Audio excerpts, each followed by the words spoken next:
Welcome to Live DAF, your online DAF Yomi Shir. Shalom Aleichem and welcome back to today's DAF, Bava Metzia DAF Chav. We are holding on Yotes Amud Beis, 5 lines from the bottom of the Amud. Right at the 2 dots. Tana Rabbanan, we have learned in a brayso. Motzah Shaver. Fellow is walking down the street and discovers a Shaver document. Shaver comes from the word Shavira, breaking. So this is a receipt, basically, that the Isha, the woman would write to her former husband upon receiving the Ksua Payat, which she's entitled to upon her divorce or his death. So this fellow finds a Shaver indicating that Reuben paid off the Ksuba to his wife Leah. Rashi explains that in this case, the wife actually was still married to him. You can do that. You can pay out your Ksuba even while still married. So we have this Shaver. Can we return it? Can we give it to the husband? It depends. If the woman is agreeable, sure.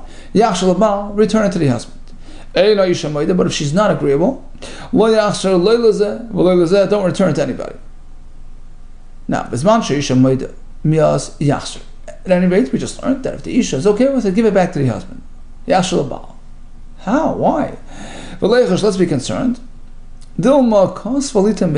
Perhaps she drafted the document with the intent of giving it to him Nisan time. She expected the money then. So it was dated Nisan. But ultimately, not Tishrei. She only issued it to him Tishrei when he actually paid her the Ksuba. So what's wrong with that?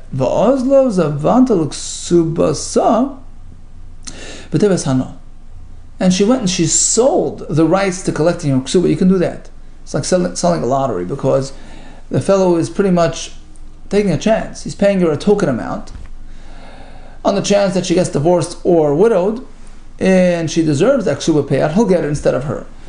In the case that she dies first and the husband is the inheritor, then there's no Ksuba payout. So you're sort of taking a chance.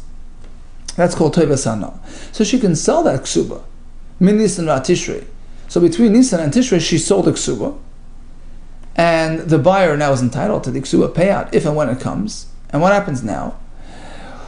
We have this Shaver found on the road, which was dated Nisan, right? But it's not really accurate anymore, because ultimately the Ksuba payout only occurred Tishrei. And now that we'll return the Shaver to the husband, umapikli the Shaver, he'll produce the Shaver which is dated when? Nisan, dated Nisan, which precedes this fellow's purchase.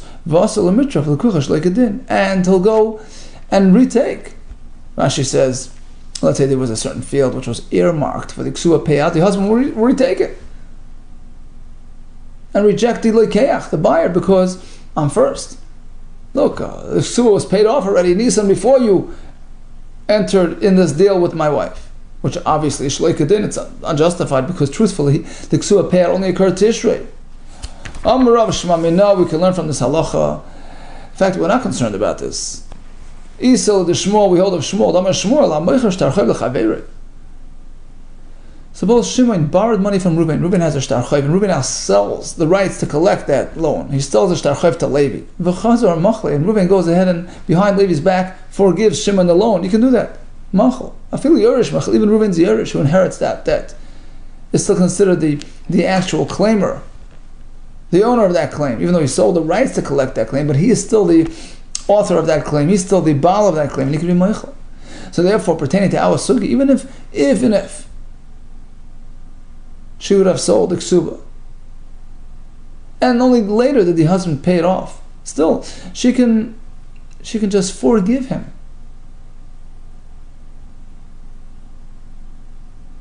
Right? So basically, there's no ksuba to collect anymore, and this fellow who invested in her in the chance to collect her ksuba loses his rights. So even though it was predated, it doesn't matter. Ultimately, she's still in the driver's seat. She can still be meichel the husband the ksuba.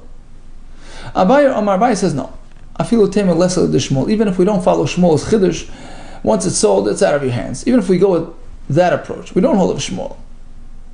Still, we have no concern in our case that we're going to disenfranchise the buyer of her ksuba. Hachmai skin, we're speaking mishashar ksuba. She's still holding the ksuba document. If she would have sold it, she would have handed the ksuba to the buyer. Apparently there was no buyer. For Rava says no, that wouldn't be sufficient to allay our fears. If it's only, the fact that she has a ksuba is not really telling us much. Sometimes you write a duplicate ksuba if one is sort of misplaced. So maybe she's holding the second ksuba, but she already gave the first ksuba to the buyer, and there was a buyer on the scene, and now he's going to be deprived of his purchase. My buyer responds, no, Chada, number one, l'shtei ksubas lechashina. We're not concerned about duplicate ksubas. How often does that happen? Void, another point. Why we're not concerned about disenfranchising this buyer.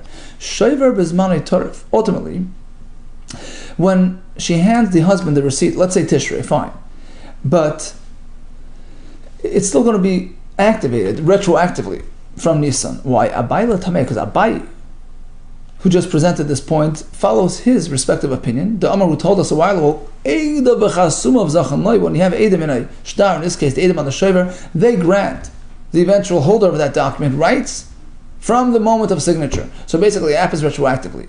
So let's say you're right, it was drafted Nisan time, but only given in Tishrei. Ultimately when it's given in Tishrei, he gets rights back from Nisan, so he preempts that buyer. Continues the Mishnah. A fellow discovers all kinds of documents in the street.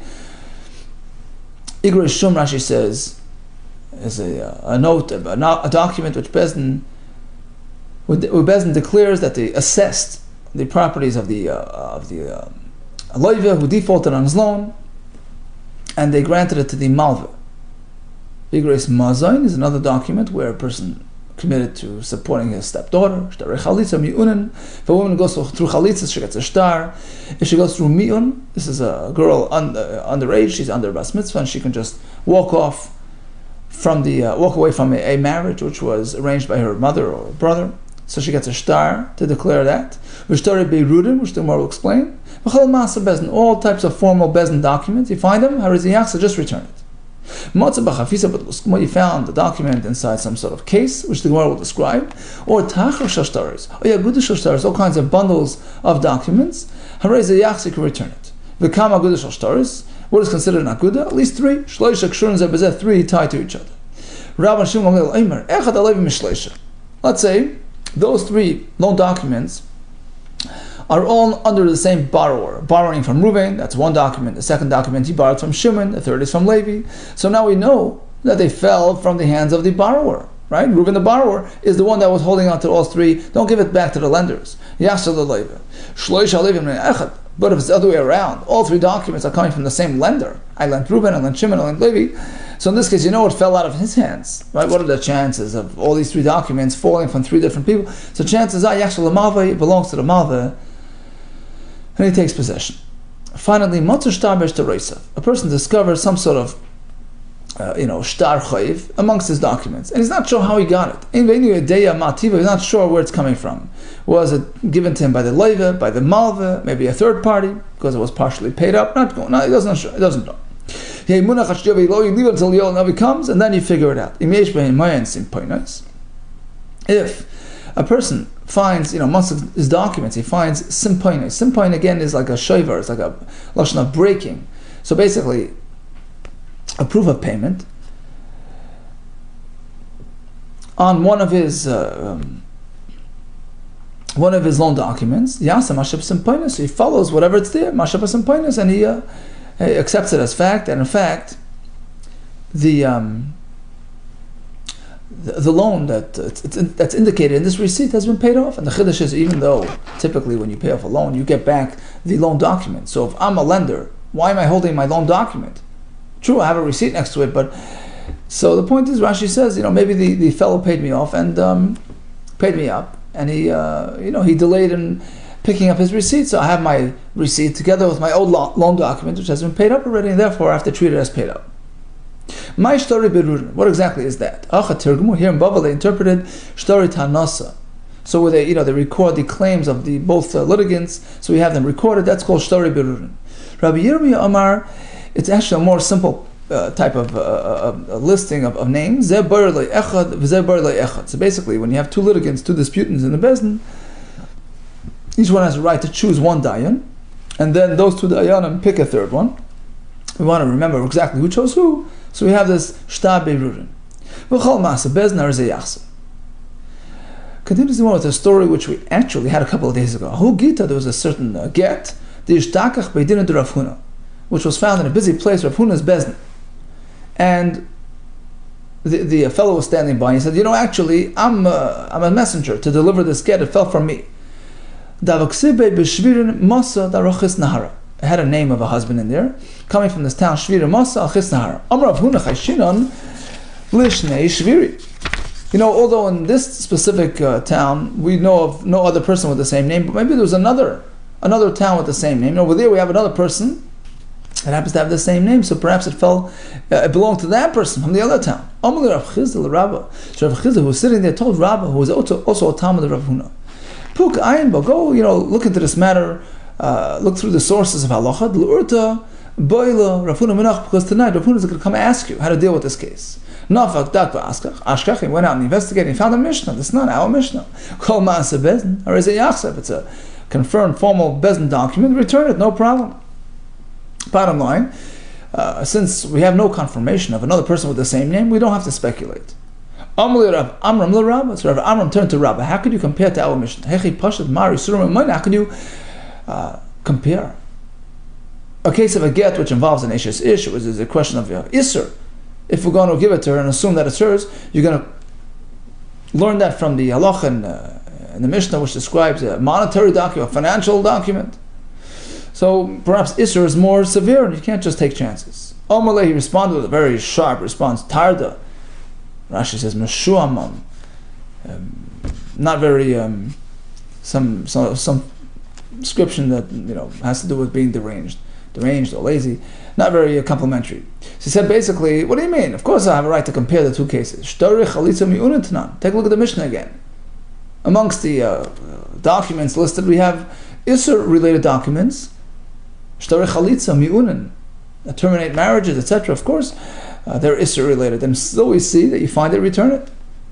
That was the end of this heated exchange. Palka arza de beirav. There was a beam made of cedar which burst at that moment, right in the Beis Medrash. And the question was why? Why it happened? It was certainly a sign of displeasure from Hashem, but why? Mar Omar Hashem lo soydi dipaka. So these two Amirayim had this exchange now, and one said, "It, you know why it burst? It was an einish because you insulted me." Umar Omar Hashem lo soydi dipaka. And the other Mandamar says, no, actually, it was due to my my honor that was offended because remember you embarrassed me in the Beis Medrash and you came out so strong against me. Hey, you compare one to the other. So basically,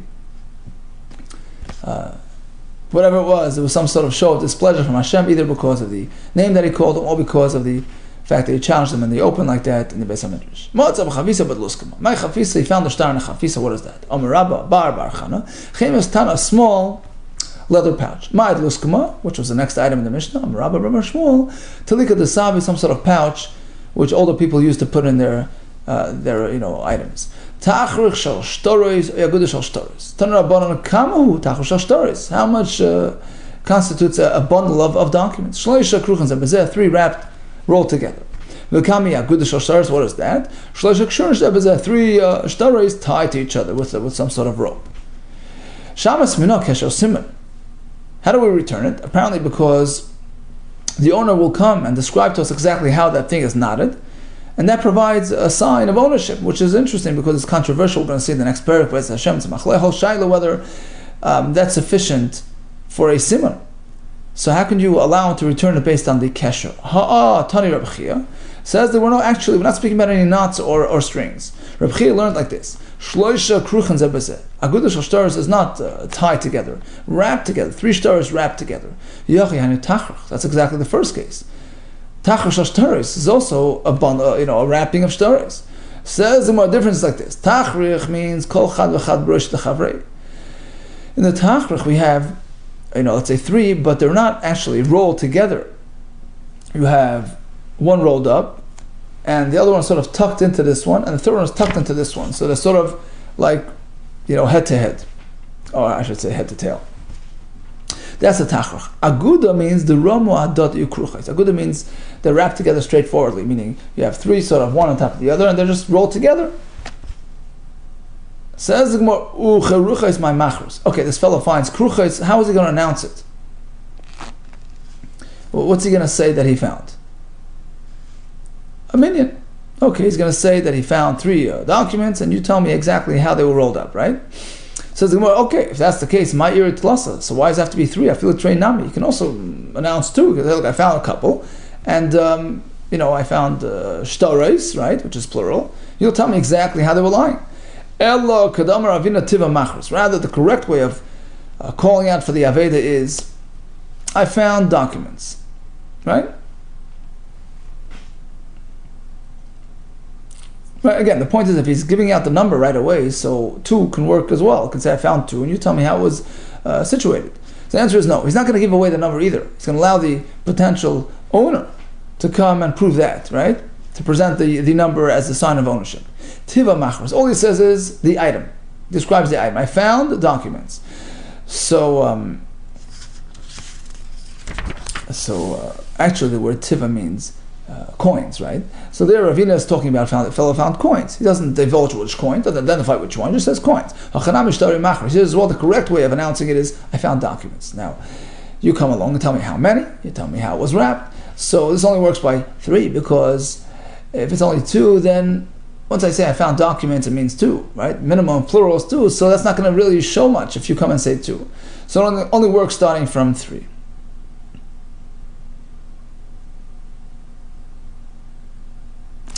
Continues the Gemara. So you find three documents, three shtarei chayiv, loan documents, and they're all under the same borrower's name. One says Reuben borrowed from Shimon, one says Reuben borrowed from Levi, one says Reuben borrowed from Yehuda. You give it back, you know for sure it belongs to the Levi. It didn't fall out of the Malva's hands. Why? The Malvaninu, if they fell out of the lenders, what are they doing next to each other? What are the chances that Shimon, Levi, and Yehuda both dropped documents right here? This is that Malvanin. If you're going to suggest that it came from the lenders, what are they doing next to each other? Well, maybe there's a reason for that, because they all three came to the Bezdin to certify their documents, and then it got lost together. Well, the Bekaim was speaking that it was already confirmed, already certified, so it couldn't have been on the way to the Bezdin. Okay, so maybe they all came to the Bezdin same day, and the Sefer certified, and he dropped it. Maybe the Sefer person doesn't do that. He doesn't leave a certified star in the hands of a Sefer, lest it get lost, etc. So that's not an option. So evidently it fell out of the Levi's hands, and he's the rightful owner. On the other hand, if you have three documents, all under the same lender's name, Reuben lent money to Shimon, Reuben lent money to Levi. Next document says Reuben lent money to Yehuda. Then you know it belongs to the lender. And the loans are still outstanding. Why? Because it can't be otherwise. If they belong to the borrowers, what are they doing next to each other? Well, maybe they all went to the Sefer on the same day to write themselves a document. So it fell out of their hands, not out of the lenders. We have three handwritings, so it couldn't have been the same Sefer.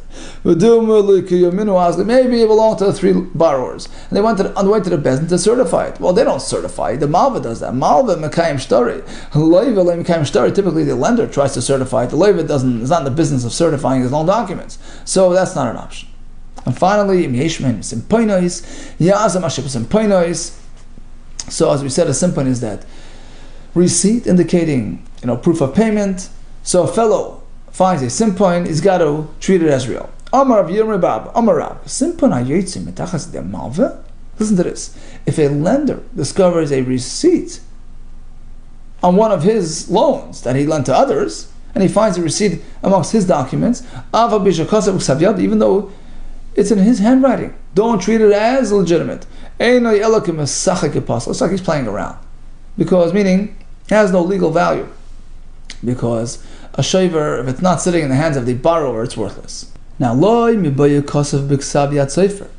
goes without saying that if this simpan was drafted by an official scribe, so there we can explain why the Malva drafted this document before it was really relevant.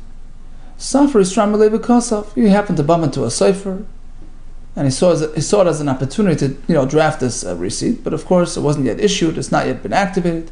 But even if it was written in the lender's own handwriting, so he personally did it, Puzzle still we don't treat it as valid. Why? Savar, because we speculate that perhaps the Malva was thinking, I have to have this prepared. Why?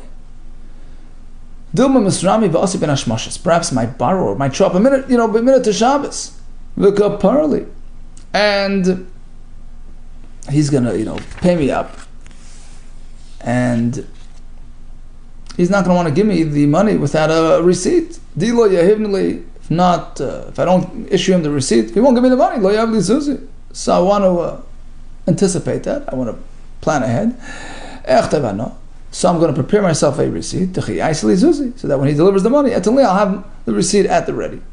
So yeah, perhaps it was just a reserve receipt, and we don't treat it as done. Tanan, the kasha on this is from our Mishnah.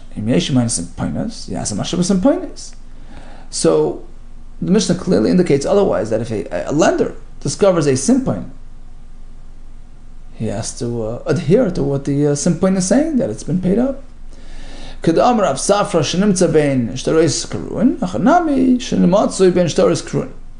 elsewhere explains a terrorist that can be applied to our case as well, that what happened was he discovered this simpoin, shayvar, this receipt, this proof of payment,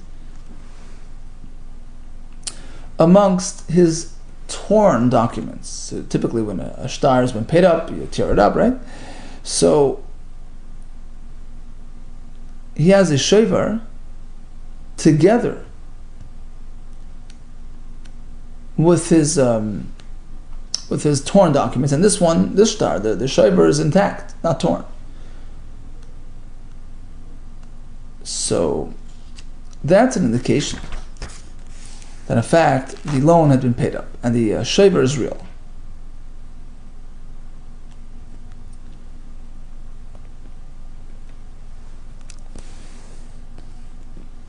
Why? Because that would explain why it's sitting amongst his deleted documents. Meaning, if he's still planning on using the shayvar, he would keep it in a safe place. Why do you put it over here? Because he doesn't need it anymore. Because the labor paid him off already.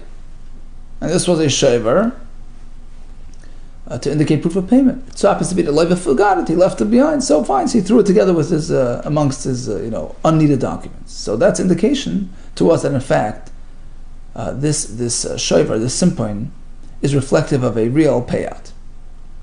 Tashmai comes another kash on Rabbi Yirmiyah, who says don't reckon with a simpoin found in the malva's hands, unless we have a special circumstance. But typically we don't give it validity. Nimtzal echad ben shtaroisa, shtoroi shal Yosef ben Shimon Perua.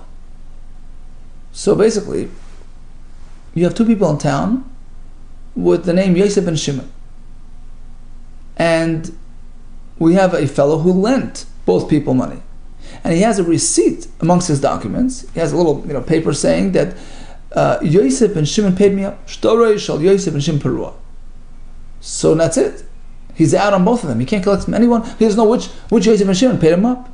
Shtoroi shnei Perua, and they both are pot. We deem both their documents as null and void. No. So what do we see? That a simpoin in the hands of a malva has validity.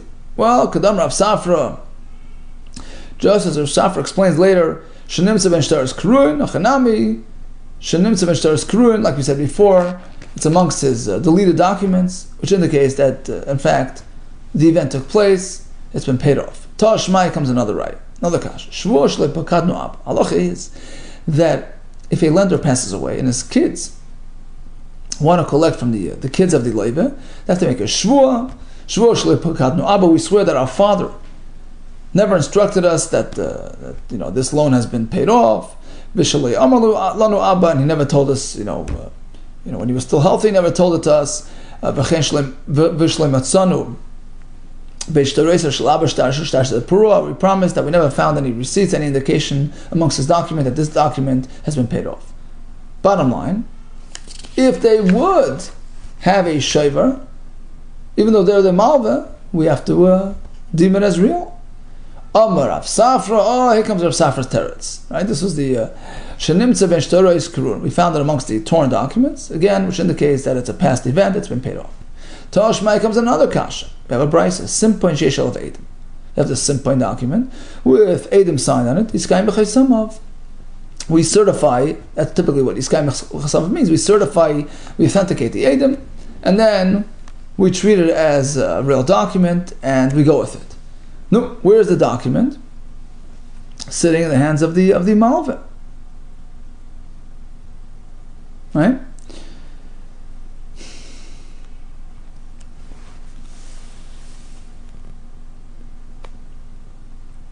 Okay, says the Gemara, Ema Yiskai Mechai Samav. Let's relearn the brisa that we have to verify the story through the signatories, through the Edom. What does that mean? We asked them if it happened. We asked the Edom, Iparu, Iloi Paru, if it was paid off or not. Okay, that's all the brisa means. Tashma, comes another kash. Simple in Sheishal of Edom kosher. Simple with Edom is kosher.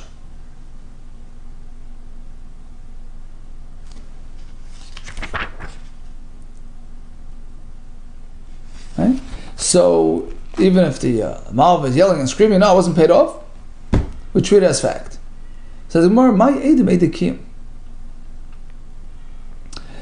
When it says Yeshal of Edom, it doesn't mean that simply there are Edom on the sign on it. That's not enough. My Edom Edekim. It means that we have Edom to be Mekayim, Edom that certify these signatures. And Rashi says that if not for the fact that the simpoin is indicative of a true event, the Bezdin would not have gotten involved in certifying the shtar. Mistabra. And in fact, we'll prove. This is what the brisa meant to say. Why? Because the brisa continues. There are no Edom on it. It's invalid. Why? My innovated. What does it mean? There's no Edom. There are no Edom signed on it. Is that what it means? The puzzle goes without saying. Of course, it's puzzle. I meant to say that it wasn't certified. So in the ratio, when it says Yeshal of Edom, means it was certified. And that's indicative of a true event, and we treat it as fact. Okay, so now the Marsha says that based on this, we can also reinterpret the previous brisa. Simple, Yeshal of Edom Iskam b'chasava means we certify it. And we see that in fact, if in fact it was certified, then we know that the Bezdin looked into it and it was real. Gufa, so let's go back to that brisa. Simple Sheshel of Edom is kind of chasama. Ein ol Edom. Let's say we have no Edom, which basically means we don't have a certification. But v'yayitzi metachas de shlish. But rather than the loiva or the malva producing the shover, it's in the hands of a third person. Or or the simpoint, the shaver, was not a separate document. Rather, it was scribbled on the actual loan document after the signatures. Reuben's lent money to Shimon. It's signed. Below that, we have this comment saying it's been paid off.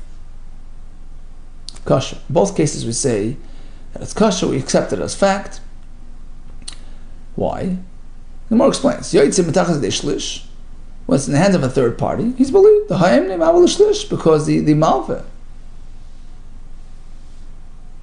who is the one that writes the shaver, apparently entrusted in the hands of a shlish. He trusted him. He gave him the namanas, and whatever he says goes. He says paid up means paid up. And likewise, if the